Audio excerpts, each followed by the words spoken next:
2024 இந்த உலகத்தில் நடக்க போகிற முக்கியமான நிகழ்வுகள் என்னென்ன, நம்ம சந்திக்க போகிற காலநிலை மாற்றம் என்ன, ஜனவரிங்கிற பெயர் எங்கேருந்து உருவானது, உலகத்தில் பாதி பேத்துக்கு மேலே இந்த வருஷம் ஓட்டு போட போகிறாங்க. ஏன்னு தெரியுமா, எங்கன்னு தெரியுமா, எப்பன்னு தெரியுமா? இது மாதிரி இன்னும் பல அரிய விஷயங்கள் இருக்குது. இந்த வீடியோவில் வாங்க தெரிஞ்சுக்கலாம்.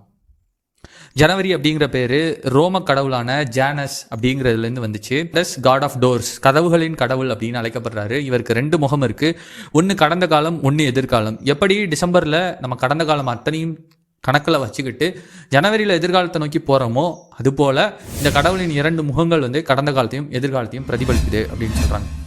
இந்த 2024 என்னென்னலாம் நடக்கலாம் அப்படின்னு சொல்கிறாங்க அப்படின்னா, போர் உலகம் பூரா நடக்கிறதுக்கான வாய்ப்புகள் கொஞ்சம் இருக்குது. அதை விட முக்கியமாக நம்ம உடம்போட நம்ம போடக்கூடிய அந்த போர் கண்டிப்பாக நடக்கும். அதுலேயும் உடல் எடை அதிகமாக இருக்கவங்க இந்த வருஷம் ஒரு குட் நியூஸ் இருக்குது. அதை விட ரொம்ப முக்கியமாக காலநிலை மாற்றம். சென்னையில் வெள்ளம், தூத்துக்குடியில் வெள்ளம் அப்படின்னெல்லாம் நம்ம பார்க்குற நமக்கு நம்ம தெரிஞ்சிக்க வேண்டிய முக்கியமான ஒரு காலநிலை மாற்றம் இந்த உலகத்தையே அச்சுறுத்தி கொண்டிருக்கு. அதை விட முக்கியமாக தேர்தல்கள். ஏறத்தாழ 64 நாடுகள் உலக மக்கள் தொகையில் 45% பேர் இந்த ஆண்டு வாக்களிக்க போகிறாங்க. அத்தனை தேர்தல்கள் உலகம் முழுக்க நடக்க இருக்கு. ஜனவரி 7ஆம் தேதி பங்களாதேஷில் தேர்தல் நடக்க இருக்கு. ஷேக் ஹசீனா 4வது முறையாக அங்கே ஆட்சியை பிடிக்கிறதுக்கான வாய்ப்புகள் மிக பிரகாசமாக இருக்குது. அதுக்கப்புறம் ஜனவரி 11ஆம் தேதி தைவானில் தேர்தல் நடக்க இருக்கு. அங்கே நடக்க போகிற தேர்தல் கொஞ்சம் முக்கியத்துவம் வாய்ந்தது. ஏன் அப்படின்னா, தற்போது தைவானில் ஆளக்கூடிய அரசாங்கம் அமெரிக்காவுக்கு சப்போர்ட் பண்ணிட்டு இருக்கு.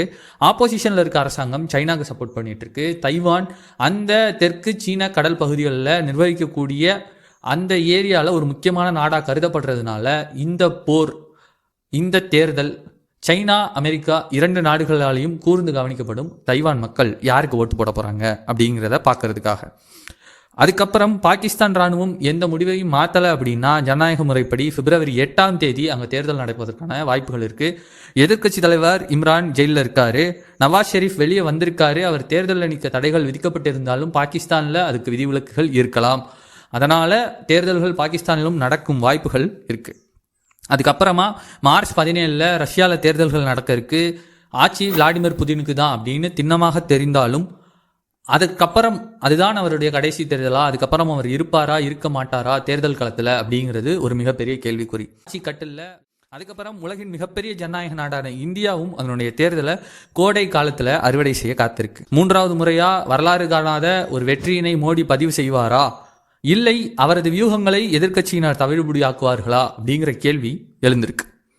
அதுக்கப்புறம் நவம்பரில் யூஎஸ் தேர்தல் 2020ோட ரீமேட்ச்னே சொல்லலாம். ஜோ பைடனும் ட்ரம்ப்பும் திருப்பி மோதிக்க போகிறாங்க.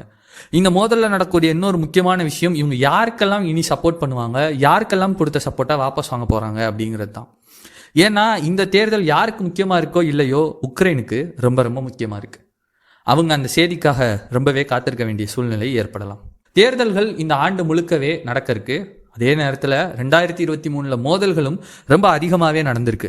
உக்ரைன் ரஷ்யா போர், சூடான் போர், இஸ்ரேல் ஹமாஸ் போர், அர்மேனியா அசர்பைஜான் போர், வைலன்ஸ் ஆஃப் ஆப்பிரிக்கா அப்படின்னு ஏகப்பட்ட இடங்களில் போர் முழக்கங்களும் போர் குண்டுகளும் ஒலித்து கொண்டே இருந்த வருஷமாக 2023 இருந்திருக்கு. 24 நமக்கெல்லாம் அமைதி திரும்புமா, அமைதி கிடைக்குமா அப்படிங்கிறத பொறுத்திருந்து தான் பார்க்கணும். அதே நேரத்தில் இந்த அமைதிக்கான வாய்ப்புகளாக என்னென்ன இருக்குது அப்படின்னா, புடின் பேச தயார் அப்படின்னு அறிவிச்சிருக்காரு. ஆனால் நிபந்தனை உலகம் கவனிக்க வேண்டிய ஒரு முக்கியமான ஒரு விஷயம் நடக்குது. ஏன்னா அங்கே பதட்டமான சூழ்நிலை ரொம்பவே அதிகரிச்சுட்டு வருது. வடகொரிய அதிபர் வார் பற்றியும் மிசைல்ஸ் பற்றியும் தொடர்ந்து பேசி கொண்டு இருப்பதும், அங்கே இருக்கக்கூடிய கடல் நிலப்பரப்பை ஆக்கிரமிப்பு செய்ய ஒருவருக்கொருவர் மாற்றி மாற்றி போராடி கொண்டிருப்பதும் அங்கே இருக்க சூழ்நிலையை கொஞ்சம் பதட்டமாக்கியிருக்கு. அந்த பெருங்கடல் பஞ்சாகி பற்றி எரியும் நிலையில் இருக்கு. சிறிய தீப்பொறி கூட அந்த போருக்கான விலையை கொடுக்கலாம்.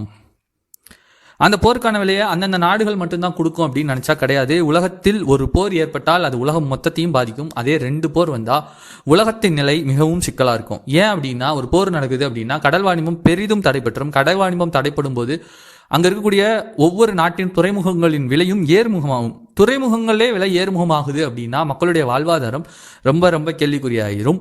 அதனால போர்கள் எதுவும் நடக்காமல் இந்த ஆண்டு இருந்தால் மிகவும் மகிழ்ச்சியாக இருக்கும். அதுக்கப்புறம் என்ன அப்படின்னா, 2023 மிகப்பெரிய ரெசஷன் நடக்கும் அப்படின்னு சொல்லிட்டு இருந்தாங்க. ஆனால் அப்படிப்பட்ட ரெசஷன்ஸ் எதுவும் நடக்கவில்லை அப்படிங்கிறது குட் நியூஸாக இருந்தால் கூட அந்த ரெசஷன்ஸ்னால பாதிக்கப்பட போகிற அந்த எம்ப்ளாயீஸுக்கான பயங்கள் தொடர்ந்துட்டே இருக்குது அமெரிக்காவில். சைனாவில் நடக்கக்கூடிய அந்த மெதுவான வளர்ச்சி, கோவிடுக்கு அப்புறம் அவங்க இன்னும் பவுன்ஸ் பேக் பண்ணி வரவே இல்லை. பீஜிங்கில் இருக்கக்கூடிய ரியல் எஸ்டேட் மார்க்கெட்லாம் ரொம்பவே அடி வாங்கியிருக்கு.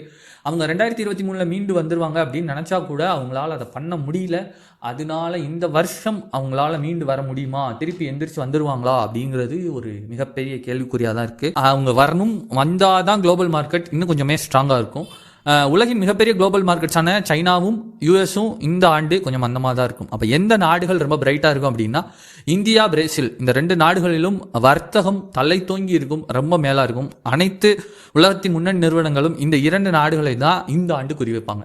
ஆனால் நம்ம குறிவைக்க வேண்டிய விஷயம் இதை விட முக்கியமானது என்ன அப்படின்னா வானிலை. எல்னினோ அப்படிங்கிற இந்த பருவநிலை மாற்றத்தின் விளைவை நம்ம எல்லாரும் சந்திக்க வேண்டி இருக்கும். ஏன்னா 2023 இதுவரைக்கும் பதிவான அத்தனை வெப்ப மழை அளவுகளையும் இயற்கை தன்னைத்தானே உடைத்து கொண்டது. ஆனால் 2024 அத்தனை ஆவணங்களையும் அடித்து கொண்டே போகும் அளவுக்கு இயற்கை மாற்றங்கள் ஏற்படலாம் அப்படின்னு வல்லுநர்கள் சொல்கிறாங்க. உலகம் இந்த காலநிலை மாற்றத்திற்கு 1 மணி நேரத்துக்கு 16 மில்லியன் செலவு பண்ணக்கூடிய சூழ்நிலை வரலாம். அவ்வளோ செலவு பண்ணுவாங்களா? இந்த உலகம் அதற்கு தயாராக இருக்குமா? பருவநிலை மாற்றத்திற்காக இத்தனை கோடி ரூபாய்களை செலவு செய்ய இந்த உலகம் தயாராக இருக்குமா அப்படிங்கிறது ஒரு கேள்விக்குறி. ஆனால் இந்த ஒரு விஷயத்துல உலகம் செலவு செய்ய ரொம்பவே தயாராக இருக்கு. அது என்ன அப்படின்னா ஒபிசிட்டி. உடல் எடை குறைப்பு மருந்துகள் நிறையா வரப்போகுது, வந்து கொண்டிருக்கிறது, வந்து விட்டது. 2024 உலக மக்கள் தொகையில் 14% பேர் ஒபிசிட்டியால் பாதிக்கப்பட்டிருக்காங்க. பாதிக்கப்படலை, ஒபிசிட்டியோட இருக்காங்க. 1.1 பில்லியன் மக்கள் இந்த ஒபிசிட்டியின் அறிகுறிகளோட தென்படுறாங்க.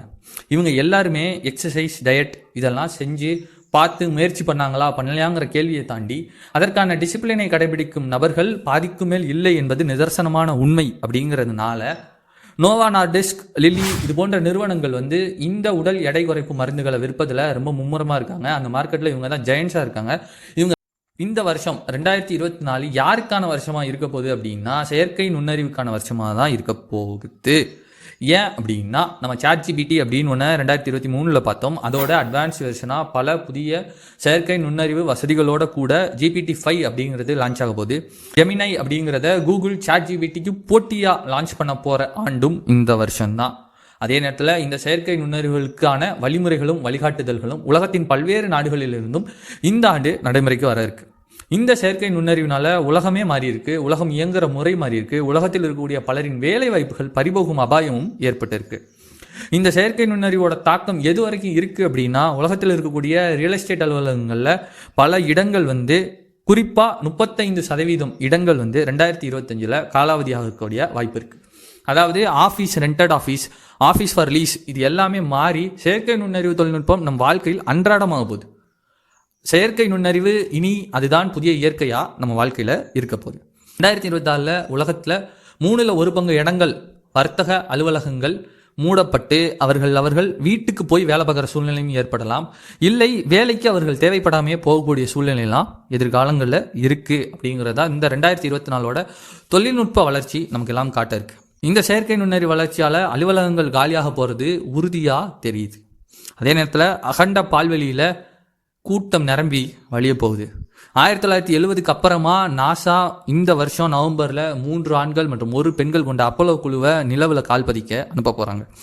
அதே நேரத்தில் சீனா அதோட காங்கி மிஷன் அந்த மிஷனையும் செயல்படுத்த போகிற வருஷம் இந்த வருஷம் தான். அப்படி பண்ணாங்க அப்படின்னா உலகத்தின் இருந்து நிலவுக்கு அனுப்பப்பட்ட செயற்கைக்கோள்களில் நிலவின் தொலைதூரத்தில் இருந்து மணல் எடுத்துகிட்டு வந்த அந்த ஒரு விஷயத்தை சைனா பண்ணி சாதிச்சு அந்த பட்டியலில் இணைஞ்சிடும். ஏற்கனவே அந்த பட்டியலில் இருக்கக்கூடிய இந்தியா 12 மிகப்பெரிய திட்டங்களை இந்த ஆண்டு வான்வெளி ஆராய்ச்சியில் செயல்படுத்த இருக்காங்க. இது மாதிரி பல விஷயங்கள் உலகம் பூரா நடக்க இருந்தாலும் நாம் எதை தேர்ந்தெடுக்கிறோம், எதை விட்டு கொடுக்குறோம், எதை நோக்கி ஃபோக்கஸ் பண்ணுறோம் அப்படிங்கிறதுலாம் நம்மளோட லைஃப்லாம் இருக்க போது.